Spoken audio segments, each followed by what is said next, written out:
وكان الله على كل شيء مقيتا. وقال تعالى: ولا تكتموا الشهادة ومن يكتمها فإنه آثم قلبه والله بما تعملون عليم. وقال تعالى: والذين لا يشهدون الزور وإذا مروا باللغو مروا كراما والذين إذا ذكروا بآيات ربهم لم يخروا عليها صما وعميانا والذين يقولون ربنا هب لنا من أزواجنا وذرياتنا قرة أعين واجعلنا للمتقين إماما أولئك يجزون الغرفة بما صبروا ويلقون فيها تحية وسلاما. وقال النبي صلى الله عليه وسلم: المؤمن الذي يخالط الناس ويصبر على أذاهم أفضل من المؤمن الذي لا يخالط الناس ولا يصبر على أذاهم. وعن أنس رضي الله تعالى عنه قال: سئل النبي صلى الله عليه وسلم عن الكبائر فقال: الشرك بالله وعقوق الوالدين وقتل النفس وشهادة الزور. وعن سعيد الخدري رضي الله عنه قال: قال رسول الله صلى الله عليه وسلم: من رأى منكم منكرا فليغيره بيده فإن لم يستطع فبلسانه فإن لم يستطع فبقلبه أو كما قال عليه الصلاة والسلام. صدق الله العظيم وصدق رسوله النبي الكريم.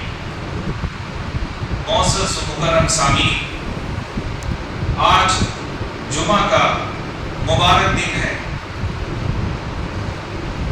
دین اسلام میں جمعہ کی غیر معمولی اہمیت ہے. اس مبارک دن میں مسلمان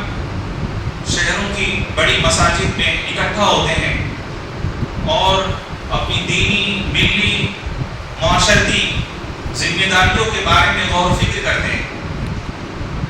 کیونکہ ہمارا تعلق جس دین سے ہے وہ دین اجتماعیت کی بات کرتا ہے، وہ کلیکٹیو بیٹرمنٹ کی بات کرتا ہے، آئسولیشن میں جینا نہیں سکھاتا.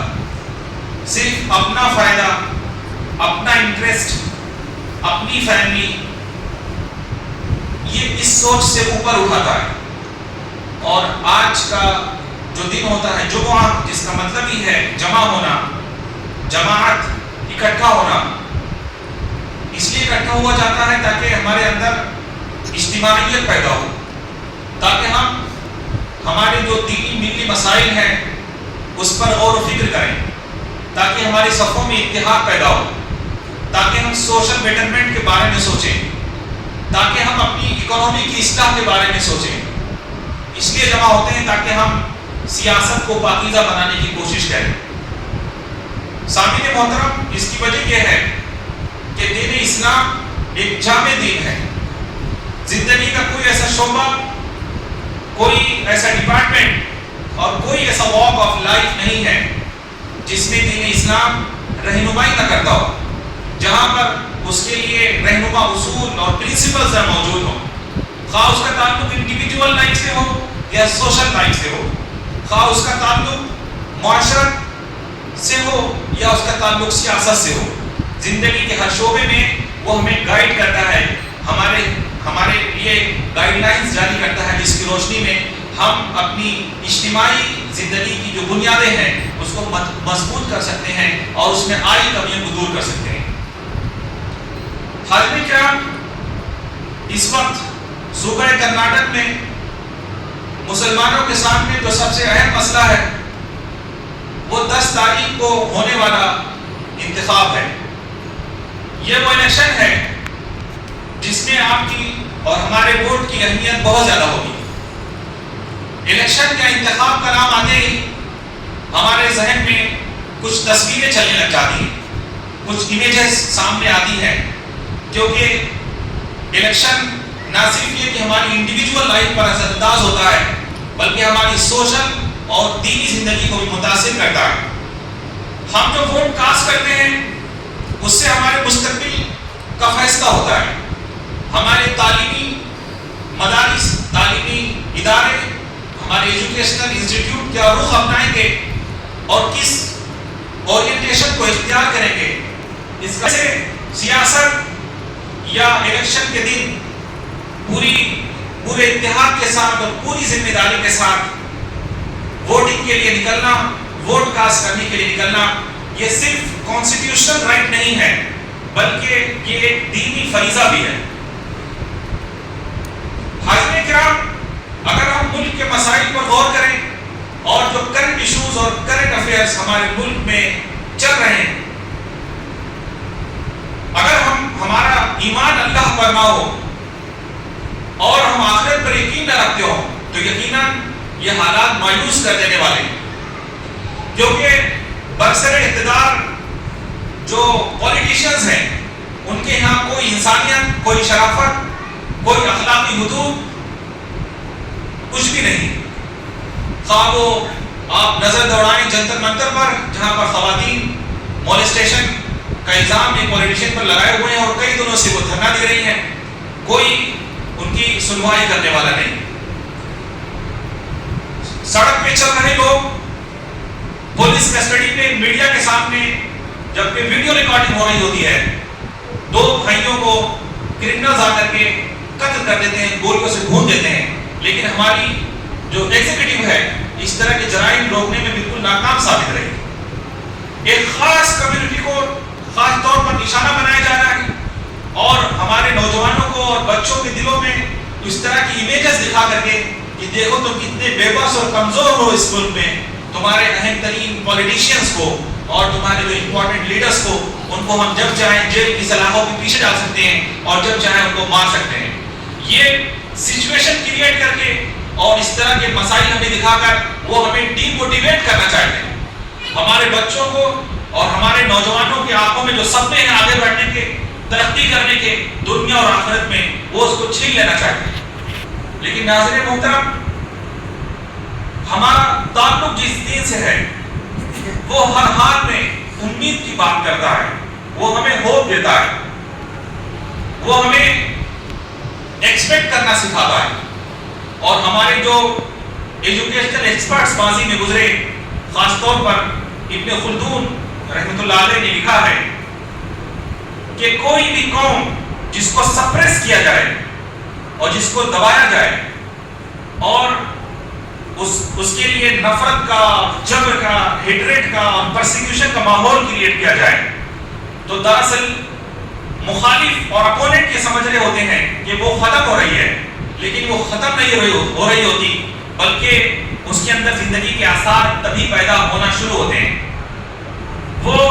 ایک ایسی مائنورٹی کی حیثیت اختیار کرتی ہے جس کے اندر کریٹیوٹی ہوتی ہے، وہ مسائل پر سوچنا شروع کرتی ہے، اس کے اندر جو پوٹینشیل صلاحیتیں ہیں وہ انفولڈ ہونے لگ جاتی ہیں، اس کے نوجوانوں کے اندر غفلت دور ہوتی ہے اور کچھ کر گزرنے کا جذبہ پیدا ہوتا ہے. یہی بات ٹوائنبی نے لکھی ہے، یہی ابن خلدون نے لکھی ہے، اور اس وقت کے جو سوشل اسٹڈیز کے ماہرین ہیں وہ سب یہی سجیسٹ کرتے ہیں کہ کسی بھی قوم کے 3 اسٹیجز ہوتے ہیں. پہلا اسٹیج جو ہوتا ہے جس میں وہ جہالت کی زندگی گزارتی ہے، آپس میں چھوٹی چھوٹی باتوں پر لڑتی ہے اور نان ایشوز کو ایشو بناتی ہے. دوسرا دور وہ ہوتا ہے جس میں وہ اپنی غلطیوں سے سیکھنے لگ جاتی ہے، اس کے سامنے جو چیلنجز ہوتے ہیں وہ ان کا مقابلہ کرنے کی کوشش کرتی ہے اور اس دوران اس کے اندر کریٹیوٹی پیدا ہوتی ہے، اس کی ذہنی صلاحیتیں کھلنے لگ جاتی ہیں. اور پھر تیسرا مرحلہ وہ ہے جس کو ابن خلدون حضری دور کا نام دیتے ہیں، یعنی وہ سویلائزڈ ہو جاتی ہے، اس کے اندر پھر ایجادات ہونے لگتی ہیں، اس کے انسٹیٹیوٹس بن جاتے ہیں، ادارے بنتے ہیں اور پھر افراد کھڑے ہونے لگ جاتے ہیں. اور اگر یہ عرصہ ترقی کا اور سویلائزڈ ہونے کا دورانیہ اگر لمبا ہو جائے تو پھر وہیں سے تنزلی یا فال بھی آنے لگ جاتا ہے. کیوں؟ کیونکہ جہاں چیلنجز کم ہوتے ہیں وہاں پر سستی آنے لگتی ہے، وہاں پر لوگ سست پڑ جاتے ہیں، انجوائے کرنے لگتے ہیں، مزے لینے لگتے ہیں، اور یہی وہ کلمینیشن ہوتا ہے ترقی کا جہاں سے گراوٹ کے آثار شروع ہو جاتے ہیں. اور یہ وہ رہنما خطوط ہیں جس کے اشارے قرآن مجید میں موجود ہیں. حاضرین محترم، اس وقت ملک کے جو حالات ہیں اور خاص طور پر صوبے میں، صوبہ کرناٹک میں جو حالات ہیں وہ ہمیں متحد ہونے کی دعوت دیتے ہیں، وہ ہمیں غور و فکر کی دعوت دیتے ہیں، وہ ہمیں ایک پلیٹ فارم پر کھڑے ہونے کی دعوت دیتے ہیں۔ اس کی وجہ یہ ہے کہ آخرت میں جب ہم خدا کے سامنے پیش ہوں گے تو سب الگ الگ پیش ہوں گے، فرادہ، انڈیویجولی، لیکن دنیا میں کسی قوم کی سزا کا یا انعام کا جو فیصلہ ہوتا ہے وہ اس کے کلیکٹیو ڈیسیژن کے اوپر ہوتا ہے، اس کا جو کلیکٹیو ایکشن ہوتا ہے اس پہ اللہ تعالیٰ کا فیصلہ نافذ ہوتا ہے۔ چنانچہ جہاں کہیں بھی امتوں کو، قوموں کو عذاب دینے کی بات آئی ہے، اللہ تعالیٰ نے پوری قوم کو ایڈریس کیا۔ یہ جگہ ارشاد ہے وَلِكُلِّ أُمَّةٍ أَجَلٌ، ہر قوم کے لیے مہلت کا ایک وقت مقرر ہے۔ فَإِذَا جَاءَ أَجَلُهُمْ، اور پھر جب وہ مقررہ گھڑی آ جاتی ہے، فَإِذَا جَاءَ أَجَلُهُمْ لَا يَسْتَأْخِرُونَ لَا يَسْتَقْدِمُونَ وَلَا يَسْتَأْخِرُونَ لَا يَسْتَأْخِرُونَ وَلَا يَسْتَقْدِمُونَ، تو جب وہ گھڑی آ جاتی ہے تو نہ وہ قوم کے لوگ ایک گھڑی پیچھے ہٹ سکتے ہیں اور نہ آگے بڑھ سکتے ہیں۔ اور ایک جگہ ارشاد ہے، ہمارے سے پہلے جو مسلمان گزرے جنہیں یہود کہا جاتا ہے، نصارہ کہا جاتا ہے، ظاہر ہے کہ انہیں جو تعلیم دی گئی تھی وہ بھی یہی تھی کہ جو انہیں کتاب دی گئی، تورات، انجیل، زبور اور دیگر جو آسمانی کتابیں تھیں، ان کا فریضہ یہ تھا کہ وہ کتاب کی ہدایات پر عمل پیرا ہوتے اور اس کو سوسائٹی میں، اپنی زندگی میں اور سوشل لائف میں اس کو امپلیمنٹ کرتے۔ لیکن جب انہوں نے اس سے غفلت کر دی اور قوم کی اکثریت نافرمانی پر اتر آئی تو اللہ تعالیٰ نے اس پر کمنٹ کیا ہے وَلَوْ أَنَّهُمْ أَقَامُوا التَّوْرَاةَ وَالْإِنْجِيلَ وَمَا أُنزِلَ إِلَيْهِمْ مِنْ رَبِّهِمْ، اگر لوگ تورات اور انجیل کو قائم کرتے، تورات اور انجیل کے احکامات پر عمل پیرا ہوتے، لَأَكَلُوا مِنْ فَوْقِهِمْ وَمِنْ تَحْتِ أَرْجُلِهِمْ، تو اپنے اوپر سے اور پیروں کے نیچے سے رزق پاتے، لَأَكَلُوا مِنْ فَوْقِهِمْ وَمِنْ تَحْتِ أَرْجُلِهِمْ مِنْهُمْ أُمَّةٌ مُقْتَصِدَةٌ، لیکن بہت تھوڑے لوگ ان میں جو راستے پر ہیں، جو سیدھے راستہ پر ہیں، وہ کثیر منہم ساء ما یعملون، اور ان کی میجورٹی، ان کی اکثریت کے جو اعمال ہیں وہ بہت برے ہیں۔ تو جب میجورٹی کے ایکشن غلط ہو جائے، جب کلیکٹیو ڈیسیژن غلط ہونے لگ جائے، جب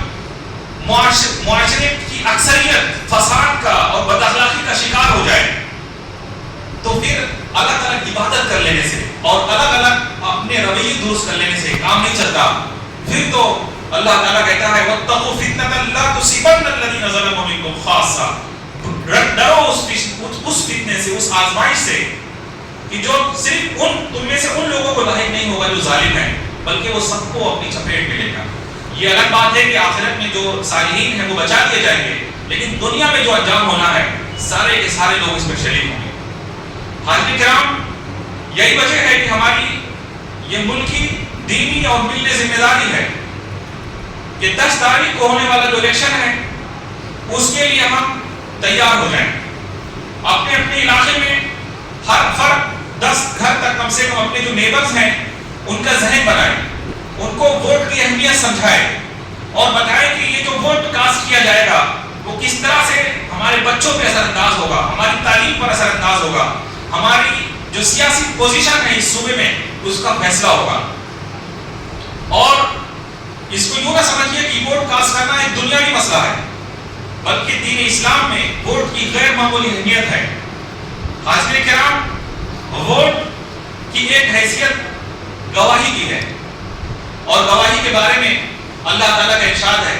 وَلَا تَكْتُمُوا الشَّهَادَةَ، گواہی کو چھپاؤ نہیں۔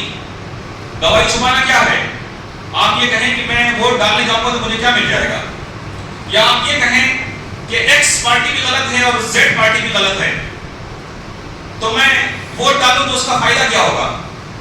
یہ کرنے سے کام نہیں چلے گا۔ اس ایسے ماحول میں بھی اسلام کی رہنمائی موجود ہے کہ جب 2 خرابیاں ایک ساتھ آپ کے آمنے سامنے ہوں، پیرالل موجود ہوں، تو جب جو کم خراب ہے، جس کے اندر کم برائی ہے، اس کا انتخاب کیا جائے۔ آپ کسی بھی حالت میں گھر پہ ہاتھ دھرے بیٹھ نہیں رہ سکتے۔ فرمایا وَلَا تَكْتُمُوا الشَّهَادَةَ، گواہی نہ چھپاؤ، وَمَنْ يَكْتُمْهَا فَإِنَّهُ آثِمٌ قَلْبُهُ، اور جو گواہی کو چھپائے گا اس کا دل گنہگار ہوگا، یعنی کوئی اتنا بڑا جرم ہوگا کہ اس کا اثر صرف اس کی ظاہری شخصیت پر نہیں بلکہ اس کے دل تک پہنچے گا، اس کی اندرونی شخصیت بھی ڈیمیج ہو کر رہ جائے گی، اور گواہی چھپانے کے جو اثرات معاشرے پر مرتب ہوں گے وہ الگ ہوں گے۔ وَمَنْ يَكْتُمْهَا فإنه آثم قلبه والله بما تعملون علیم، اور جو کچھ تم کرتے ہو اللہ اس سے خوب واقف ہے۔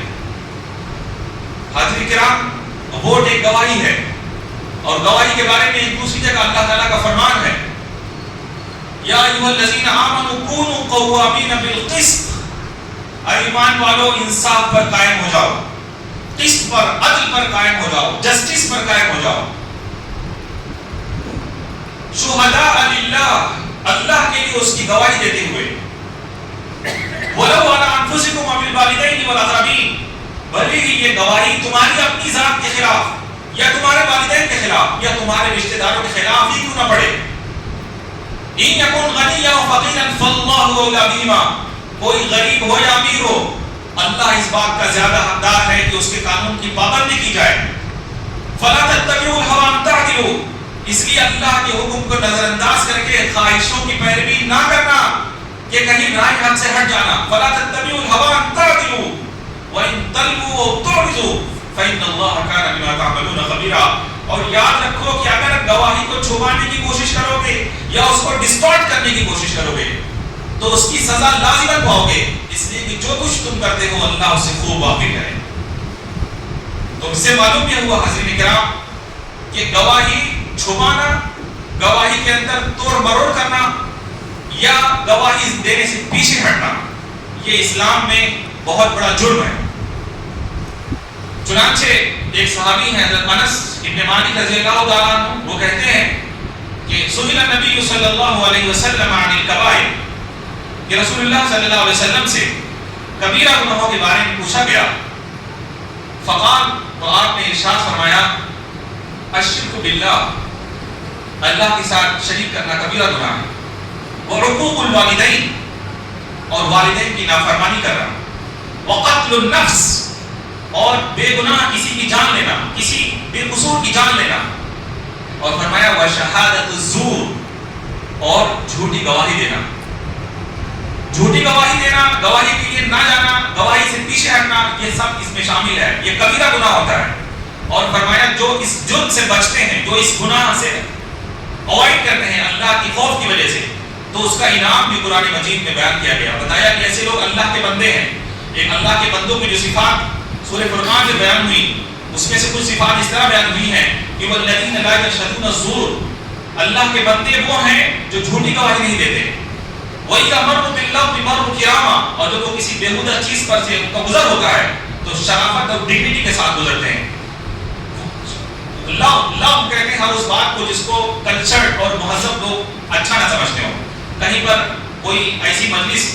ہو رہی ہے جہاں پہ لوگ ایک دوسرے کا مذاق اڑا رہے ہیں، یا کسی کی غیبت ہو رہی ہے، یا بےہودہ کسی کا مذاق کیا جا رہا ہے، یا ایسے ہی ٹائم ویسٹ کیا جا رہا ہے، تو ایسی جگہوں پر سے جب رحمان کے بندوں کا گزر ہوتا ہے تو پوری شرافت سے وہاں سے گزر جاتے ہیں۔ وَإِذَا مَرُّوا بِاللَّغْوِ مَرُّوا كِرَامًا وَإِذَا ذُكِّرُوا بِآيَاتِ رَبِّهِمْ لَمْ يَخِرُّوا عَلَيْهَا صُمًّا وَعُمْيَانًا، اور جب انہیں اللہ کی آیتوں کے ذریعے سے یاد دہانی کی جاتی ہے تو اس پر اندھے اور بہرے بن کر کے نہیں گرتے، بلکہ اس کے اوپر غور و فکر کرتے ہیں تاکہ اس کے اوپر عمل کر سکیں۔ والذین اذا ذکروا بآیات ربهم لم یخروا علیہا صما وعمیانا، والذین یقولون، اور جو یہ دعا کرتے ہیں، ربنا هب لنا من ازواجنا وذریاتنا قرۃ اعین، پروردگار ہماری بیویوں اور اولاد کی جانب سے ہمارے اولاد اور ہماری بیویوں کو ہماری آنکھوں کی ٹھنڈک بنا، وجعلنا للمتقین اماما، اور ان کے درمیان ہمیں پرہیزگاروں کا امام بنا۔ یہ دعا کیا ہے؟ یہ دعا بھی یہ بتاتی ہے، جو سکھائی گئی، جو رحمان کے بندوں کی دعا ہے، کہ آدمی کو صرف اپنے چھٹکارے کی فکر نہیں ہونا چاہیے، بلکہ صرف اپنی عاقبت کی فکر نہ ہو، بلکہ اپنے بہنوں کی، اپنے بھائیوں کی، اپنے پڑوسیوں کی، اپنے نیبرز کی، اپنے اہل و عیال کی بھی فکر ہو، اور ان کے بارے میں دنیا میں وہ یہ دعا کرتے رہیں گے پروردگار ان کے اعمال، ان کی اخلاقی حیثیت ایسی ہو کہ وہ ہمارے آنکھوں کے لیے ٹھنڈک بنے، ہمارے لیے فتنہ نہ بنے۔ تو فرمایا کہ جو ان صفات کے مالک ہوں، جھوٹی گواہی نہ دیں، بےہودہ چیزوں پر سے گزر ہو تو ڈگنیٹی کے ساتھ گزر جائیں، اپنے آپ کو اس سے گندہ نہ کریں، اور جو اپنی سوشل ریسپانسبلٹیز کو محسوس کریں، تو ان کا صلہ کیا ہے؟ اولئک یجزون الغرفۃ بما صبروا، یہی وہ لوگ ہیں جو اپنی ثابت قدمی کے صلے میں جنت کے بالا خانوں میں داخل کیے جائیں گے۔ اولئک یجزون الغرفۃ بما صبروا ویلقون فیہا تحیۃ و سلاما، اور وہاں پر تسلیم و آداب کے ساتھ ان کو ویلکم کیا جائے گا، ان کا استقبال کیا جائے گا. وَيُلَقَّوْنَ فِيهَا تَحِيَّةً وَسَلَامًا، اور یہ کوئی ٹیمپریری معاملہ نہیں ہوگا. خالدین فیہا، وہ اس میں ہمیشہ رہیں گے. حسنا مستقرا ومقاما، کیا بہترین جگہ ہوگی ٹھہرنے کے لیے، رکنے کے لیے، انجوائے کرنے کے لیے. تو یہ ان لوگوں کا صلہ ہے جو گواہی کو نہیں چھپاتے. حاضرین کرام، اس لیے لازم ہے ہر مسلمان پر اور ملک کے ہر ذمہ دار شہری پر، ہر سینسیئر سٹیزن پر، کہ وہ 10 تاریخ کے دن نہ صرف یہ کہ خود گواہی دینے کے لیے اور ووٹ کاسٹ کرنے کے لیے نکلے، بلکہ اپنے پڑوسیوں کو اور اپنے دوستوں کو بھی اس کے لیے آمادہ کرے اور اپنی سوشل ذمہ داری کو محسوس کرے، تاکہ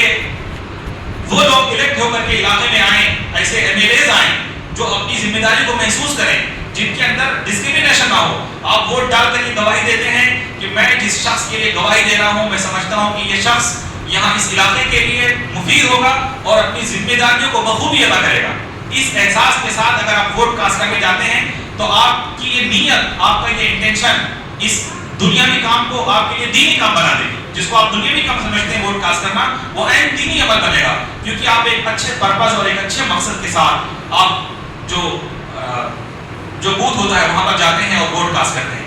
تو اس کی حیثیت، ایک حیثیت اس کی گواہی کی ہے. ووٹ کی دوسری حیثیت سفارش کی ہے، ریکمنڈیشن. فرمایا من یشفع شفاعۃ حسنۃ یکن لہ نصیب منہا، کہ جو کوئی گڈ کاز کے لیے، اچھے کاز اور اچھے مقصد کے لیے سفارش کرتا ہے، ریکمینڈ کرتا ہے، یکن لہ نصیب منہا، تو اس کو بھی اس میں سے شیئر ملتا ہے. کسی نے کام کے لیے کسی نے کسی کو موٹیویٹ کیا اور اس نے سفارش کی، تو آپ ووٹ ڈال کر کے گویا کی سفارش کرتے ہیں کہ فلاں شخص کو ایم ایل اے کے طور پہ ہمارے یہاں الیکٹ کیا جائے، منتخب کیا جائے. تو اگر وہ الیکشن کے بعد اور اپوائنٹمنٹ کے بعد اپنی ذمہ داریاں بخوبی ادا کرتا ہے اور غریبوں، بچوں اور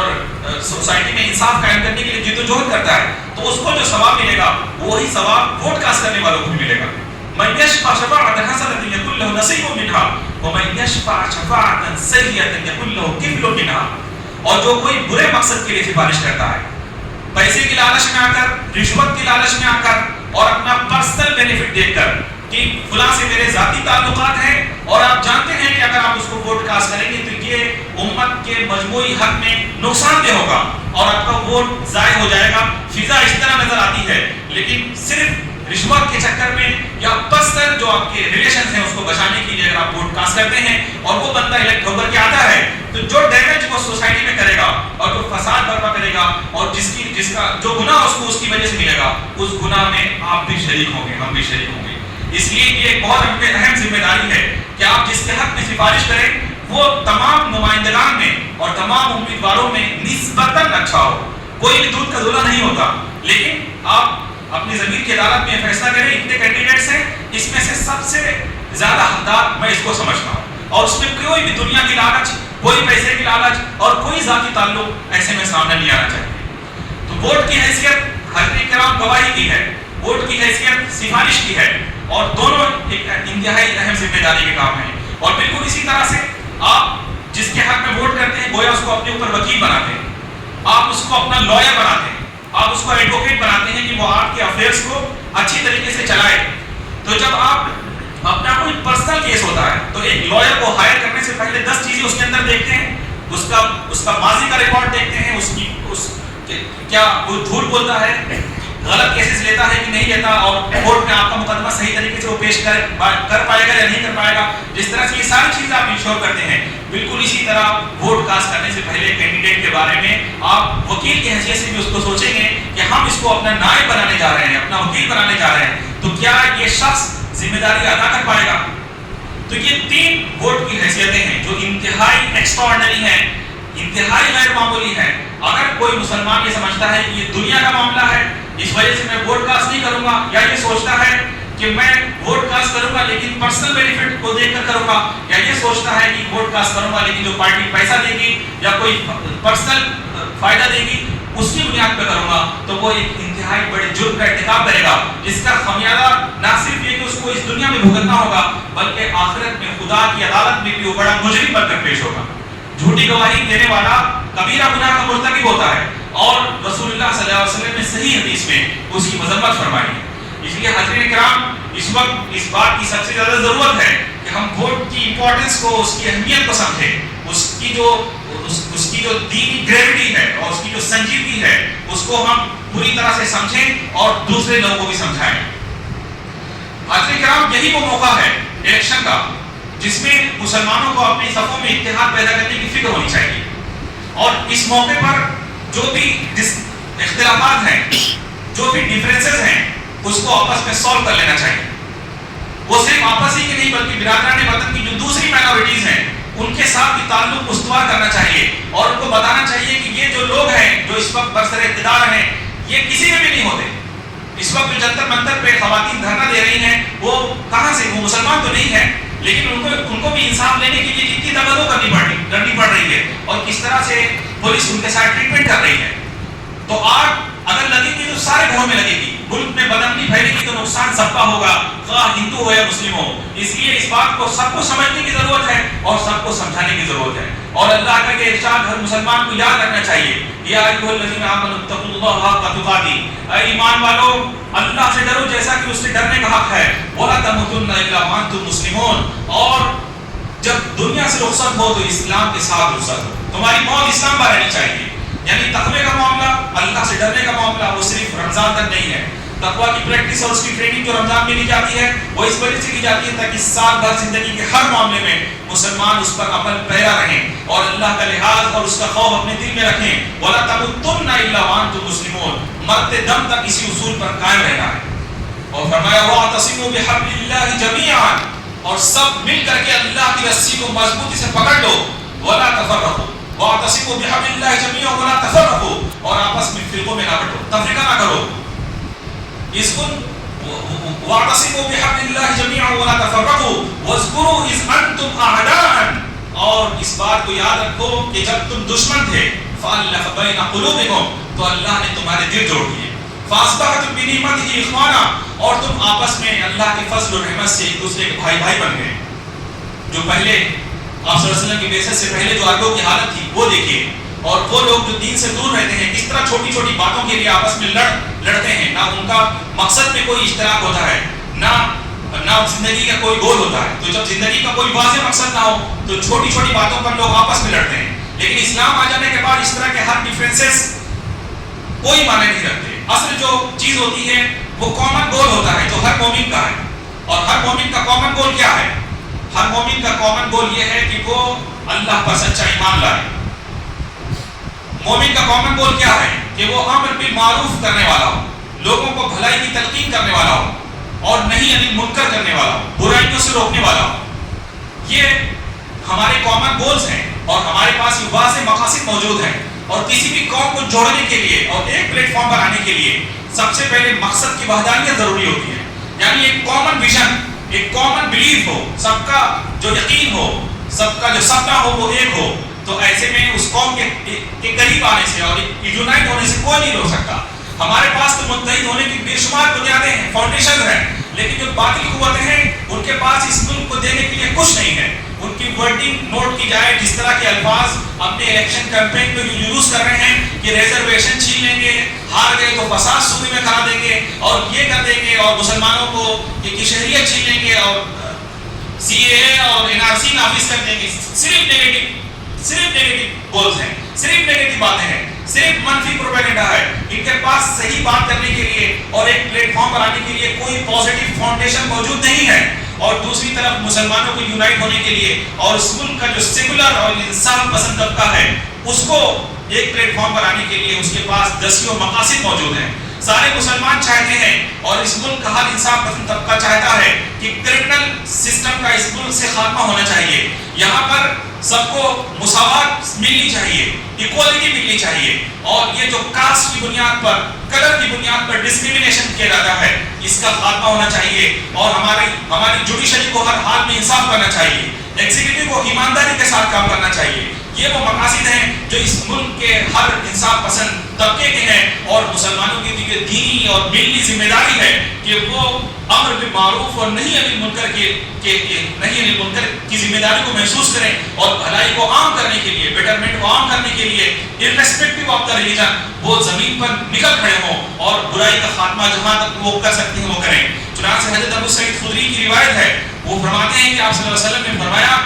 من رأى منکم منکرا فلیغیرہ بیدہ، تم میں سے جو شخص برائی دیکھے اگر اس کے پاس استطاعت اور کیپیسٹی ہے تو چاہیے کہ اس کو ہاتھ سے روک دے۔ فَإِن لَمْ يَسْتَطِعْ فَبِلِسَانِهِ، اور اگر طاقت نہیں ہے، پاور نہیں ہے، کیپیسٹی نہیں ہے تو کم سے کم زبان سے روکے۔ فَإِن لَمْ يَسْتَطِعْ فَبِقَلْبِهِ، اور اگر زبان سے بھی نہیں روک سکتا تو کم سے کم دل میں اس کو برا سمجھے۔ وَذَلِكَ أَضْعَفُ الْإِيمَانِ، اور یہ ایمان کا سب سے زیادہ کمزور حصہ ہے کہ آدمی کم سے کم برائی کو برائی سمجھے۔ اور یہ جو ووٹ ڈالنا ہے یہ کیا ہے؟ یہ برائی کو مٹانے کی ایک کوشش ہے۔ بھلے ہمارے ووٹ کاسٹ کرنے سے کوئی چینج صوبے میں نہ آئے اور اللہ سے دعا ہے کہ چینج آ جائے، لیکن اگر ہم فرض کرتے ہیں، سپوز کر لیتے ہیں for the sake of argument ان لوگوں کے لیے جو ووٹ کاسٹ کرنا نہیں چاہتے یا جن کے لیے پرسنل بینیفٹ بہت عزیز ہوتا ہے، اگر وہ ووٹ کاسٹ کرتے ہیں اور اس کا کوئی اثر نہیں پڑتا تو کم سے کم قالوا معذرۃ الی ربکم، وہ اللہ کی عدالت میں تو معذرت پیش کر سکتے ہیں کہ اللہ تعالیٰ ہم گھر سے نکلے، دھوپ میں نکلے، ووٹ کاسٹ کیا، لوگوں کو اس کے لیے تیار کیا، ہم جو کر سکتے تھے ہم نے کیا، باقی فیصلہ تو آپ کے ہاتھ میں تھا۔ تو یہ اپنی نصاب پر اپنی کیپیسٹی کے مطابق اٹھ کھڑے ہونا اور چینج لانے کی کوشش کرنا اور برائی کو مٹانے کی کوشش کرنا۔ اس وقت جو برائی ہے، جو سوشل برائی ہے، جو پولیٹیکل برائی ہے، جو اکنامک برائی ہے، کوئی ملک کا جو شعبہ ہے ایسا نہیں ہے جو انصاف کے ساتھ کام کر رہا ہو اور جہاں پر غریبوں کو ان کے حقوق مل رہے ہوں۔ ہر واک آف لائف ڈسٹرب ہو کر کے رہ گئی ہے، برائی چاروں طرف ملک میں پھیلی ہوئی ہے۔ ایسے میں ہر شہری کی ذمہ داری ہے کہ وہ الیکشن کے اس موقع پر صوبہ کرناٹک میں اٹھ کر کے کھڑا ہو، لوگوں کو اس کے لیے تیار کرے، اپنے ڈاکومنٹس درست کرے اور پوری یکجہتی کے ساتھ، پورے اتحاد کے ساتھ، پوری محبت کے ساتھ سب سے پہلے دن کے اول وقت میں 2 بجے سے پہلے وہ ووٹنگ بوتھ پر، الیکشن بوتھ جہاں پر ووٹ کاسٹ کیا جاتا ہے وہاں پر جائے اور ایمانداری کے ساتھ ووٹ کاسٹ کرے۔ اگر ہم یہ ذمہ داری اس موقع پر ادا کریں گے تو حدیث کے مطابق جو ہماری کیپیسٹی ہے تھی وہ ہم کرنے میں کامیاب ہو جائیں گے، اور اگر ہم اتنا بھی نہیں کر سکے تو ہم اپنی ضمیر کی عدالت میں بھی شرمندہ ہوں گے اور اس کا انجام ہمیں اس صبح میں بھی بھگتنا پڑے گا اور آخرت میں اللہ کے سامنے بھی مجرم کی حیثیت سے پیش ہوں گے۔ اللہ تعالیٰ سے میری دعا ہے کہ اللہ تعالیٰ ہماری صفوں میں اتحاد پیدا فرمائے اور ہمیں انصاف کے لیے جدوجہد کرنے کی توفیق عطا فرمائے۔ بارک اللہ لنا ولکم فی القرآن العظیم ونفعنا وإياكم بالآيات والذكر الحكيم إنه تعالى جواد كريم ملك